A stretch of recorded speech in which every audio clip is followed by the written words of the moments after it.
بسم الله الرحمن الرحيم. السلام عليكم ورحمة الله وبركاته. عشركeenna maanta waxaan ka bilaabeynaa covalent bond. Covalent bond dabar electron wadaag ah. Horey waxaan usoo qaadanay dabar ion ama ionic bond. Maantana waxaan qaadanaynaa covalent bond oo ah party 2, qaybtii labaad. ciwaankii noo ahaa chemical bounding, dabar kiimikaad. Okay, waxaan ka bilaabeynaa what is a covalent bond. waa maxay dabar electron wadaag ah? Covalent bond, dabar electron wadaag ah, is a chemical bond. waa dabar kiimikaad that involve, kaas oo ku shaqo leh ama ku taxalluqa the sharing of electrons, in electrono la wadaago, to form, si loo sameeyo electron pair between atoms. Electron pair, laba electron between, kuwaas oo u dhexeeya atoms, atomyada dhexdooda. Pair waa wixii laba u socdo, tusaale laba iskaalsho, laba lugood, wixii aan kala harayn, laba gacmood. Pair marka laba electron ayaa atomiska dhexdooda la dhigayaa si loo wadaago. intaas waa qeexitaankii covalent bond ama dabar electron wadaaga. Covalent bonds, dabarada electron wadaaga ah, forms waxay sameysmaan when markii two metals. Covalent bond, dabarka electron wadaaga ah, forms wuxuu sameysmaa when markii two non metals, labo birma ahayaal ah, react together, si wada jira ay isugu tagaan ama ay u falgalaan. Formaliis wuxuu noo noqonayaa covalent bond waxay la mid tahay non metal birma ahe balaas lagu daray non metal birma ah kale. marka laba birma ahe hadday isu tagaan oo ay dabar dhexdooda ka sameeyaan, meeshaas waxaa ka abuurmaya dabarkaas magaciis wuxuu noo noqonayaa meesha ka sameysmay dabar electron wadaaga. The electronegativity, electron soo jiidashada, difference, farqiga u dhexeeya electron soo jiidashada between, kuwaasoo ka dhexaysa the atoms, atomyada that form sameynaya covalent bond, dabarka electron wadaaga ah, must be equal, waa inay isku mid noqdaan, isla ekaadaan ama ay isku dhadhawaadaan. Example waxaan usoo qaadanaynaa hydrogen iyo fluorine.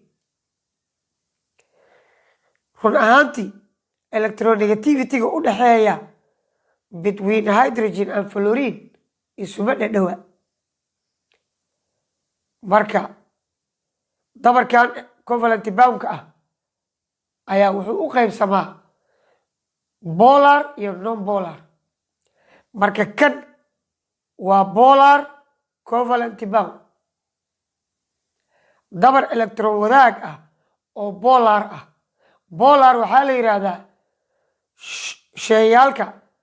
dhexdooda ay ka dhex samaysmi karto balaas iyo minuska ayaa loo yaqaanaa polar. kuwa aysan dhexdooda ka samaysmi karin oo electronegativity-gooda uu equal yahayna, oo charge balaas iyo minus aysan ka dhex samaysmi karinna, waxaa loo yaqaanaa non polar covalent bond. marka kan waa polar covalent bond because fluorine way ka electronegativity badan tahay, ama way ka electronegativity weyn tahay, way ka electron soo jiidasho badan tahay ama ka weyn tahay marka la barbar dhiga hydrogen. marka this example wuxuu noo noqonayaa polar covalent bond. electrono waa la wadaaga, laakiin electron soo jiidashadu way kala badan tahay, oo meeshaan waxaa ka abuurmaya waxaa loo yaqaana delta negative iyo delta positive. electronadii waxaa soo jiidanaya oo awood badan fluorine laakiin way wadaagayaano waa kuwaana labadii electron hydrogen heer tamarta ugu sareysa hal electron ugu jira fluorine hal electron ugu jira therefore marba maaragtay elementia xisaabsanay hydrogen xisaabsanayso labada electron iyada wada qaadanayso waxay raacaysaa xeerka loo yaqaan doublet rule xeerka labaaleyda fluorine qaadanayso hadda 2 4 6 7 ugu jirta halkan haday qaadato 8 waxay noqonaysaa ama ay raacaysaa octet rule xeerka 8 leyda marka dabarkaana sameysmaayo 2 electrons markay isku darsamaan single bond sameysmaayo always single bond ama dabarka midka wuxuu ka sameysmaa 2 electron oo isu tagtay daashkaas uu noqonayaa marka hydrogen fluoride qaabkaasay ku sameysmaysaa waa kan iyadoo si kale loo qoray waatana iyadoo ay wadaageen 2 4 6 8 fluorine-ka xisaabsanaya marna labada electron kana xisaabsanaya or ama waxaa loo qori karaa sidan hydrogen fluoride single bond oo u dhexeeya haddii example kale aan soo qaadano haddaan soo qaadano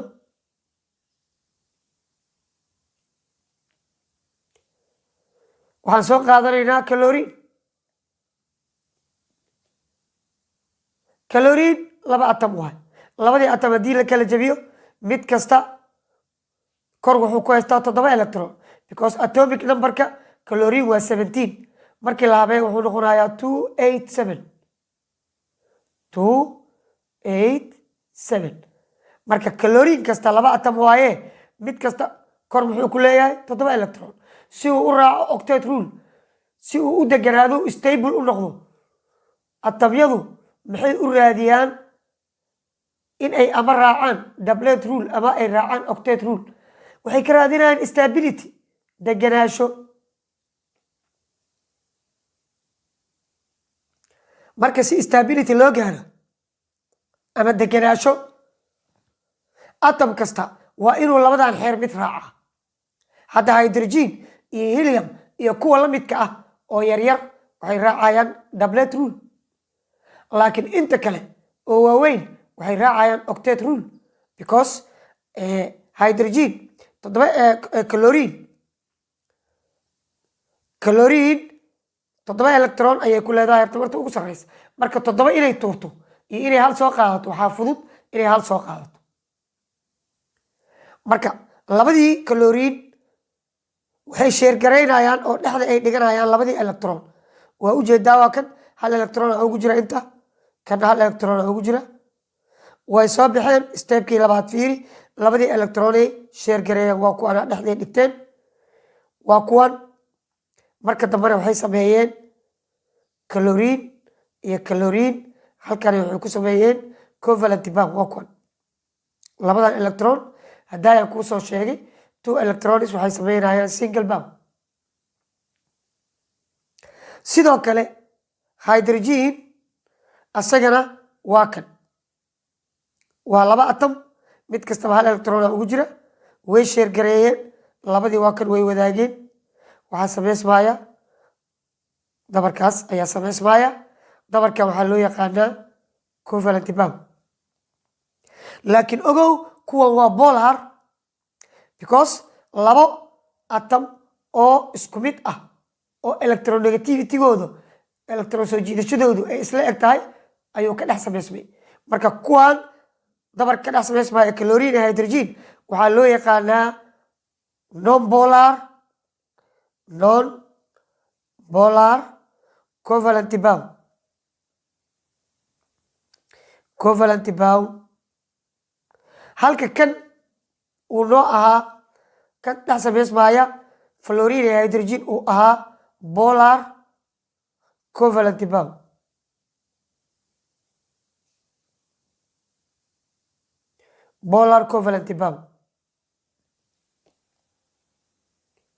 oo way kala awood badnaayeen kuwaan inkastoo ay wadaageen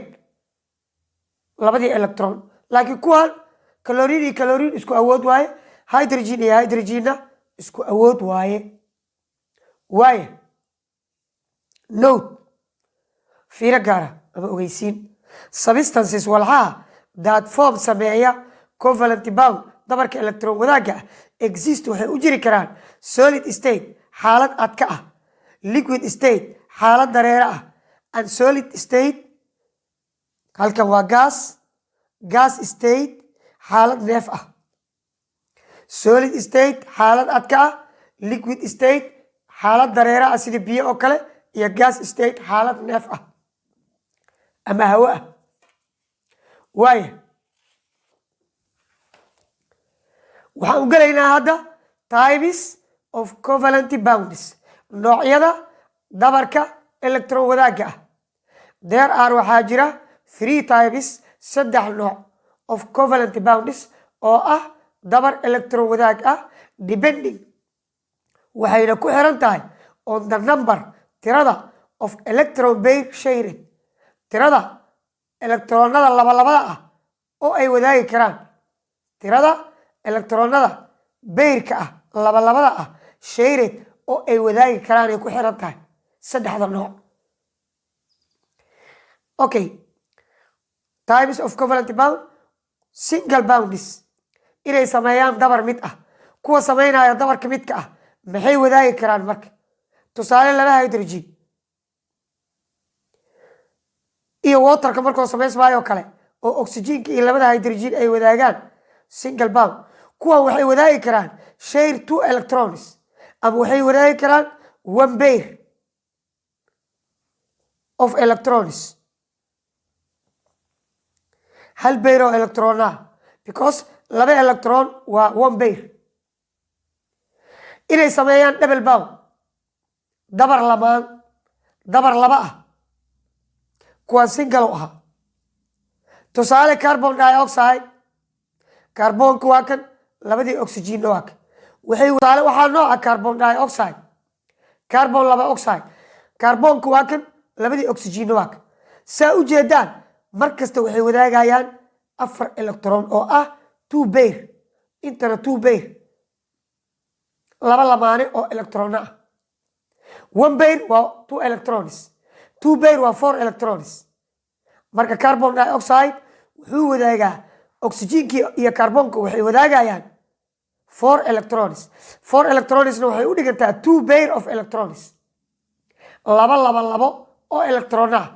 nooca saddexaad waa inay sameeyaan triple bonds dabar saddexan oo loo qoro 3 xariiq halkii xariiq wuxuu u taagan yahay 2 electrons kan kale 2 electrons kan kale 2 electrons meeshaas waxaa la wadaagay 6 electrons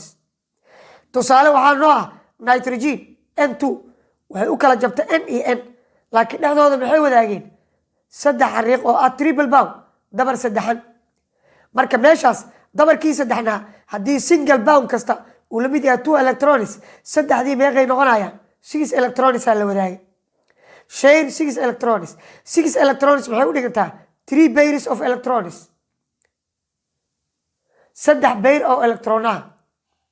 marka these 3 types saddexdaas nooc oo covalent bonds ah oo electron wadaaga ayaa jira ardayo cashirkan haddii uu ku anfacay oo aad tahay saaxiib nagu cusub fadlan like share and subscribe commentina ka bixi haddii aad tahay asxaabtii hore noogu xirneed aad ka mid tahayna waa ku mahadsan tahay ku xirnaanta aad ku xiran tahay kanaalka Bara Chemistry adigana waxaan kaa codsanayaa like-ta ii badi because lacag kuguma fadhido intaas asxaan iigu sameey like share subscribe commentina ka bixi wixii su-aalaada commentiga iigu soo reeba casharada aad daraynaysaan oo aad rabtaan inaan soo geliyo youtube-kana hoos iigu soo qora waan tixgelin doonaa insha allah waana akhrin doonaa commentigiina intaasuu nooga egyahay cashirkeenni maanta asalaamu calaykum waraxmatullaahi wabarakaatu